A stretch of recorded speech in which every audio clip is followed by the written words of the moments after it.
বসত ভিটা জমি বিবাদকে কেন্দ্র করে ভাইয়ের হাতে খুন দাদা, গুরুতর জখম বৌদি। চাঞ্চল্য ডালখোলা থানার বেগুয়া এলাকায় বুধবার দুপুরে এই ঘটনাকে কেন্দ্র করে ব্যাপক চাঞ্চল্য ছড়িয়েছে রায়গঞ্জ মেডিকেল কলেজ ক্যাম্পাসে। মেডিকেল কলেজ সূত্রে জানা গিয়েছে মৃত ব্যক্তির নাম দয়াল সিংহ, গুরুতর জখম তার স্ত্রী সারথী সিংহ। পরিবারের দাবি, পুরাতন জমি বিবাদকে কেন্দ্র করে এদিন দয়াল সিংহের বাড়িতে চড়া হয় তার ভাই রাজকিশোর সিংহ এবং বাবা ঝপতিয়া সিংহ বলেই অভিযোগ। দলবল নিয়ে চড়া হয়ে ধারালো অস্ত্র দিয়ে দয়াল ও সারথী সিংহকে আঘাত করে বলে অভিযোগ। পাড়া প্রতিবেশীরা এসে তাদেরকে উদ্ধার করে প্রথমে করণদিঘি গ্রামীণ হাসপাতালে নিয়ে আসলে তাদের অবস্থা আশঙ্কাজনক হওয়ায় রায়গঞ্জ মেডিকেল কলেজ ও হাসপাতালে নিয়ে আসা হয়। তারপর জরুরি বিভাগে কর্তব্যরত চিকিৎসক দয়াল সিংহকে মৃত বলে ঘোষণা করেন। সারথী সিংহের অবস্থা আশঙ্কাজনক হওয়ায় বর্তমানে সঞ্জয় শেঠ ও রাজা বসাকের তত্ত্বাবধানে অপারেশন থিয়েটারে অপারেশন চলছে। কি ঘটনা ঘটেছে? আমার ভাইকে মারতে আসছিল কাকু, আমার ভাই মাঠে খেলছিল, তা আমার কাকু আমার ভাইকে বলে মারতে আসছিল আমার ভাইকে।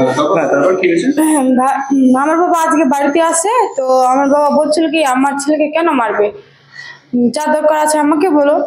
তো এভাবে ঝগড়া শুরু হয়েছিল, তো আমার কাকু মারতে আসছে। তো মারতে মারতে 9টায় যেন আমি ছিলাম বাইরে না বাড়িতে ছিলাম আমি, তো বাইরে গেছিলাম, তো মারামারি লেগে গেছে। আমার কাকু একদম আমার বাবাকে চাকু দিয়ে যেখানে সেখানে মেরে, আমার মাকেও মেরে একদম ই করে দিয়েছে, মানে লোকগুলো চিৎকার করছে। আমার ঘরের বাইরে। কোথায় বাড়ি তোমাদের? বেগুয়া। বেগুয়া, এটা কোন গ্রাম পঞ্চায়েত পড়ে? পঞ্চায়েত বাজারগাঁও আর থানা দালকোলা। করণদিঘি? দালকোলা। আগে করণদিঘি ছিল, এখন দালকোলা। আপনার তোমার কাকু কি কাজ করে? আমার কাকু কিছু কাজ করে না, আইসক্রিম বিক্রি করে। কি নাম? রাজকিশোর সিং। এটা কি কোনো জমি সংক্রান্ত ব্যাপার? হ্যাঁ, জমি সংক্রান্ত। যেটা ঝামেলা চলছিল? হ্যাঁ, অনেক ঝামেলা চলছিল। কতখানি জমি নিয়ে ঝামেলা ছিল? আমার যেটা আমাদের মানে বাড়ি বানিয়েছে ওটা 1800 কি বোঝা, তো 900 করে পাবে। তো আমার বাবার মানে 900 কি আছে জমিটা, আমার কাকুরও 900 আছে। তো 900 ওরা আমার মানে 900 আছে। তো এখানে আমার তো বাড়িটা একটু আমাদের দিকে মানে বাড়িটা বানিয়েছে। আমার বাবা বলছে কেন বানাবে, আমার তো 900 আছে, তো বাড়িটা কেন বানাবে, ভাঙতে বলো। তো ওইভাবে ঝগড়া লেগেছিল। তো যখন বাড়িটা আমাদের ছাদ ঢালাই করছিল, তো তখন আমার দাদুর কাছে 10,000 টাকা ধার নিয়েছিল আমার বাবা। ধার নিতে চাইনি, আমার দাদু দিয়েছে। এটা নিয়ে গন্ডগোল ছিল? হ্যাঁ, এটা নিয়ে আমার দাদু বলছে কেন টাকাটা দিবে না। আমার বাবা বলছে কি জমিটা আমাদের এখানে তো বাড়ি করেছে, আমি টাকাটা কেন দিব। এটার জন্য ঝামেলা করেছে, আর এটার জন্য ঝামেলার জন্য হ্যাঁ, তো আমার ভাইকে মারতে গেছিল এটারই জন্য। আমার বাবাকে আজকে তোমার বাবা প্রতিবাদ করতে গেলে তোমার বাবা হ্যাঁ কি দিয়ে আঘাত করেছে তোমার বাবা? চাকু দিয়ে, আর আমার দাদু কোদালটা দিয়ে মেরেছে। কে কে ছিল, মানে কারা কারা আক্রমণ করেছে তোমার বাবা? আমার কাকু, আমার দাদু, ওরা ছেলেরা। রাজকিশোর সিং আমার কাকুর নাম। আর দাদুর নাম ঝপটিয়া সিং। ঝপটিয়া সিং। মামার নাম কি? দয়াল সিং। মায়ের নাম? সারথী সিং।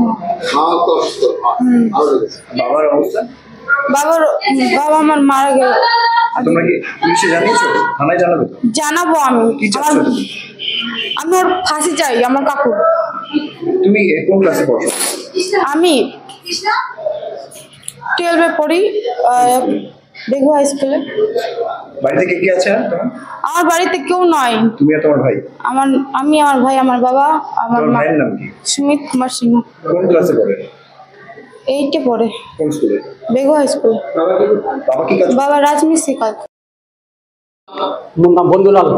হ্যাঁ, বন্ধুলাল সিং। কোথায় বাড়ি? বেগুয়া।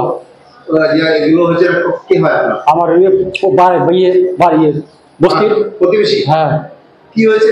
কে মারা গেছে? কে? কি নাম তার? ও দয়াল সিং। কত বছর বয়স? 60 বছর জানি। কি নিয়ে গন্ডগোল? কি হয়েছে? আগে কি করে আমি বাদ দিয়ে আসি যে মারামারি চাকু মারামারি কি খবরই পাবো। কোথায়? বাড়িতে। আচ্ছা। মাঠে গিয়েছিল কাম করবা, কাম করে দেখা যায় আমাকে খুন। তারপর দেখা যায় উঠা রানো। কি দেখলেন গিয়ে? হ্যাঁ, কি দেখতে পেলেন গিয়ে? দেখা যায় পুড়েছিলে আর লোক লাচিয়ে গারাম পাচ্ছিলাম। কেউ মারা গেছে? কই কেন দয়াল সিং নাকি বলে মারা গেল নাকি? আর কি গুরুতর আহত? বউ। দয়ালের বউ। কি নাম তার? সারথী সিং। কারা করলো এরা? ভাই মনে হয় নাকি, ওর ভাই, নিজের ভাই বলে। আপনি দেখেনি? আমি দেখিনি। দাদা কোথায় বাড়ি? করণ দিঘিতে? করণ দিঘিতে কমসে কম 4-5 কিলোমিটার আগে দিয়ে বাজারগাঁও। বাজারগাঁও? হ্যাঁ, পোস্ট অফিস বাজারগাঁও। তারপর ওখান থেকে কোথায় নিয়ে এসেছিলেন? করণ দিঘিতে এটা বেশি দিলে। রায়গঞ্জ থেকে বিথিকা পালের রিপোর্ট, কুলিক নিউজ।